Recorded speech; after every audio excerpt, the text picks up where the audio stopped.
essa camada de óxido de silício, como nós falamos, ela faz o seu dispositivo ter uma impedância de entrada enorme, mas ela também tem um problema que é o seguinte, como nós falamos, o seu dispositivo fica muito sensível ao ruído. Então qualquer onda eletromagnética, qualquer campo externo que enxerga uma impedância, sei lá, de 10 na 15 ohms, você deve imaginar que qualquer carguinha, qualquer corrente induzida vai fazer de nanoamperes, 10 na menos 9 vezes 10 na 15, você vê que isso aqui dá em torno de volts, corrente versus V, isso aqui dá uma tensão na ordem de 10 na 4 volts. Então não só problemas eletromagnéticos de indução, etc., de alguma coisinha, como também problema de eletrostática. Então o seu dedo, a sua mão fica carregada com cargas devido ao seu sapato, você está andando no carpete, e o que vai acontecer? Você vai encostar no gate de um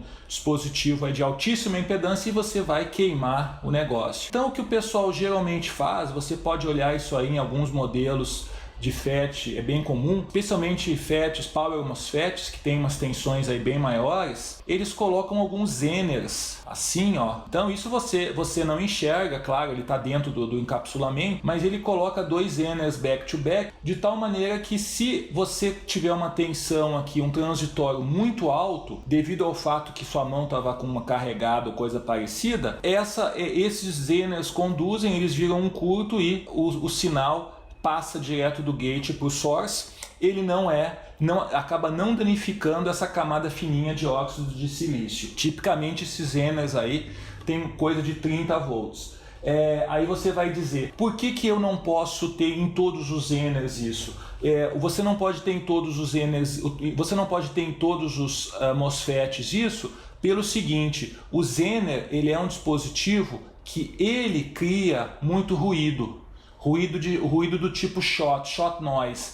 Esse ruído, devido aos portadores que passam no Zener, devido à construção dele, o Zener ele é um dispositivo muito ruidoso. Tanto é que quando o pessoal precisa de ruído, como por exemplo para gerar um pseudo número aleatório, Random Noise Generator, o pessoal geralmente usa um Zener. O Zener ele é tão ruidoso que ele vai acabar gerando um sinal aqui, que você pode pegar esse sinal e usá-lo para definir um número aleatório. Então tem esse porém que você não pode colocar sempre o mesmo, sempre colocar esses Zeners em todos os dispositivos, porque ele acaba agregando ruído. Então é o contraponto aí, o lado ruim de ter o Zener. E também a gente tem o CMOS. O CMOS, a família CMOS é Complementary MOS. O que significa isso?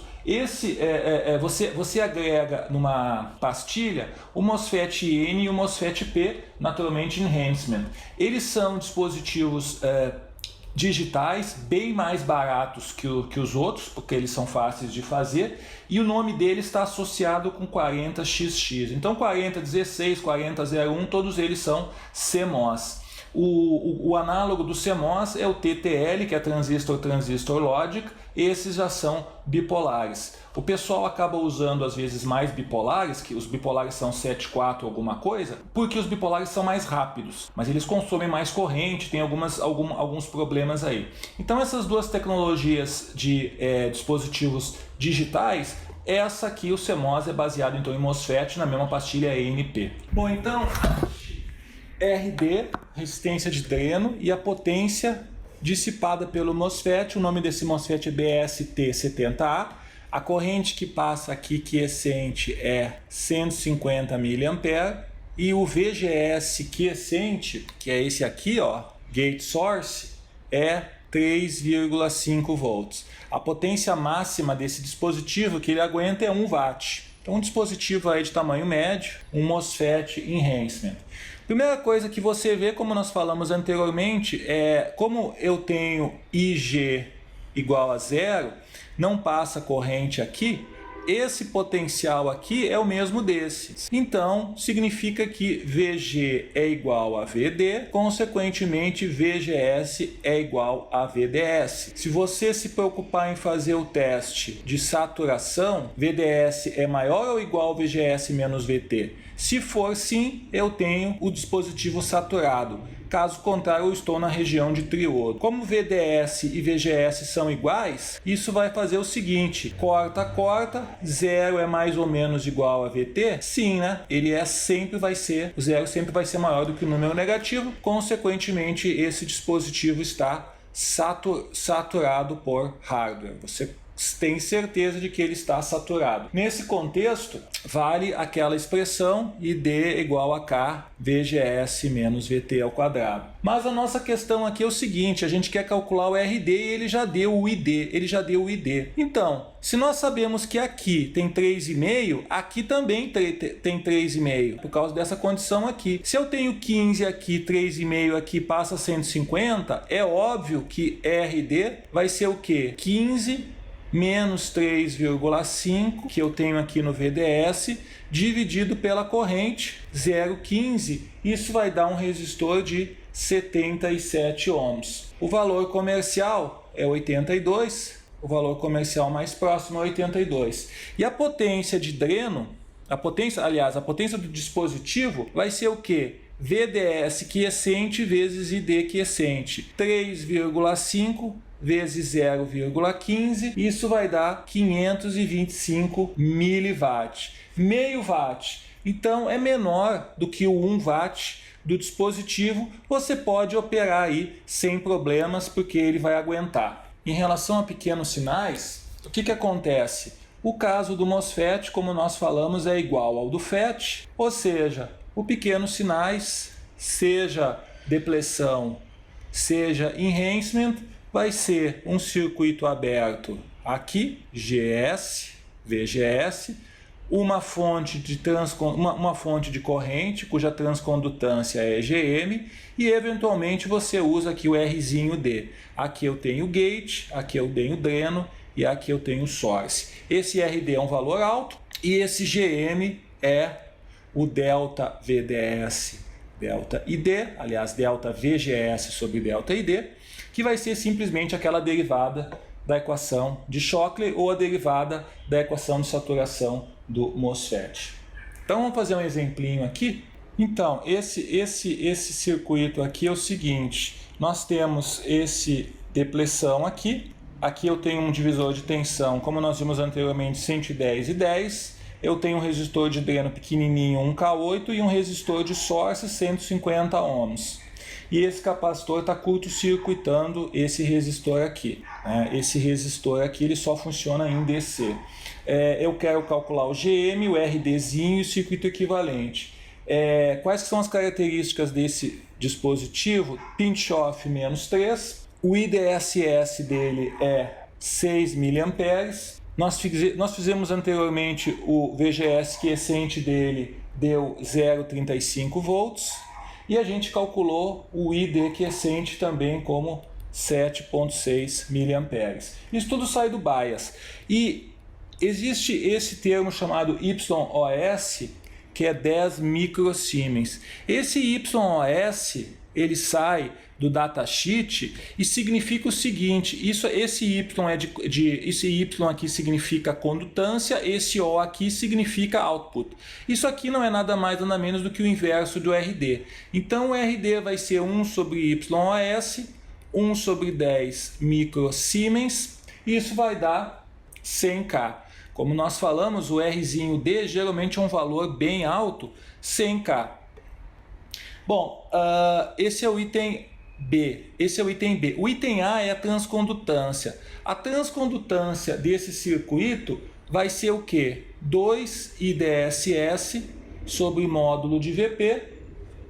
Essa é a transcondutância máxima, quando o VGS é 0. Isso vai ser 2 vezes 6 por 3. 6 aqui é miliamperes, vai dar 4 milisiemens. A transcondutância real vai ser esse valor máximo, 1 menos VGS quiescente sobre VP, isso vai dar 4 vezes 10 na menos 3, 1 menos 0,35 sobre o pinch-off, que é menos 3. Esse negócio, isso aqui é igual ao JFET, vai dar quanto? 4,47 milisiemens. Então esse é o item A. E o item B? O item B nós já fizemos e o item C? O item C nós vamos calcular o pequenos sinais. Pequenos sinais desse circuito vai ser o seguinte. Vamos desenhar o dispositivo. Esse aqui é o Rzinho D, que nós já calculamos. Aqui é VGS. Aqui é GM-VGS.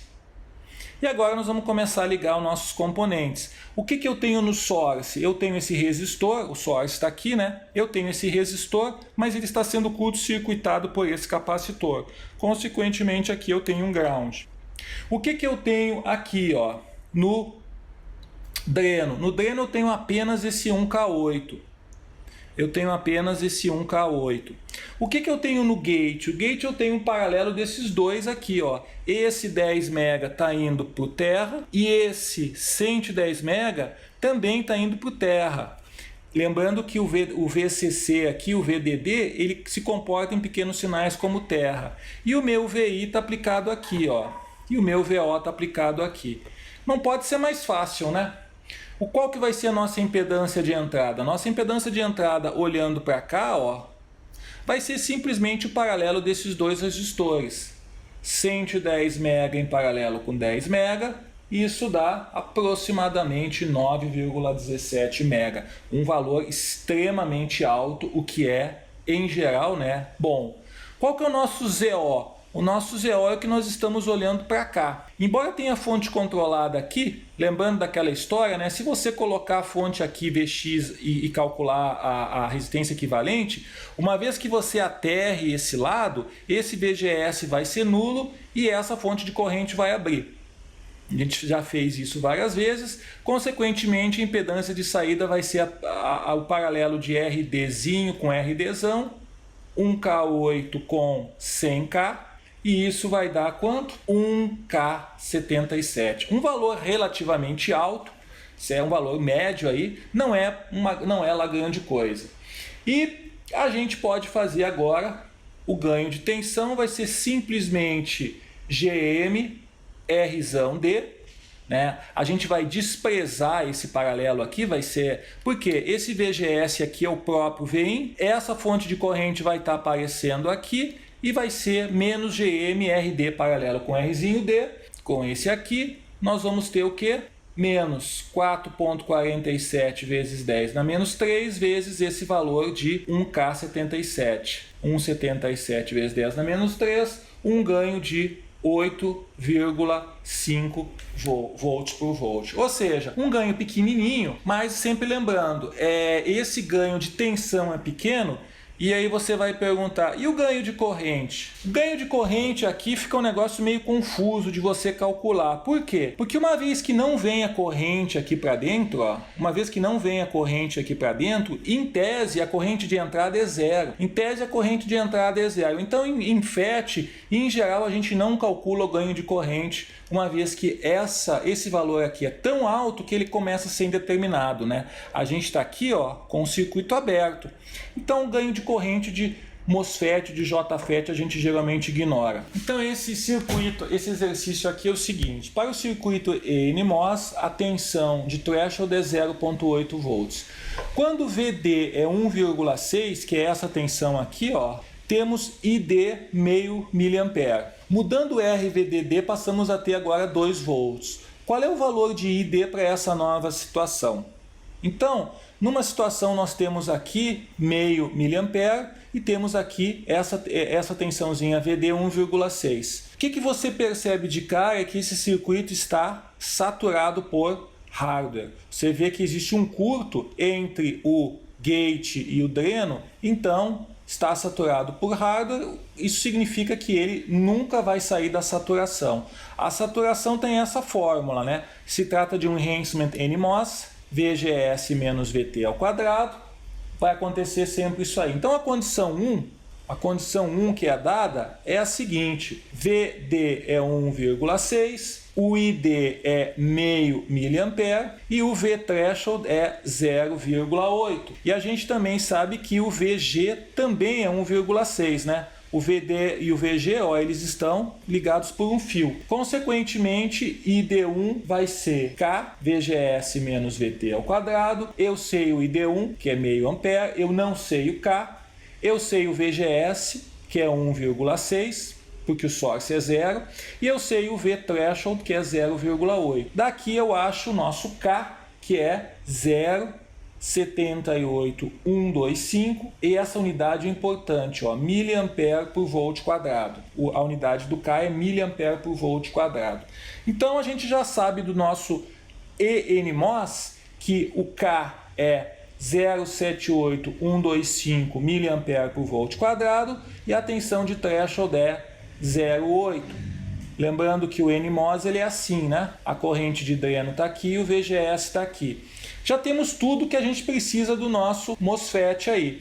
Agora a gente pode ir para a condição 2. A condição 2, o que aconteceu? Eu tenho agora que o VD é 2 e eu mudei o R. Eu não sei quanto que é o R e não sei quanto que é o ID. Agora eu posso colocar aqui, ó, escrevendo de novo a equação ID2, VGS menos VT ao quadrado. Eu não sei quanto é ID2. Então, agora substituindo, o nosso ID2 vai ser quanto? O K, 0,78125. O nosso VDS vai ser o 2 e o nosso VT vai ser 0,8. Isso vai dar uma corrente de 1,125 miliamperes.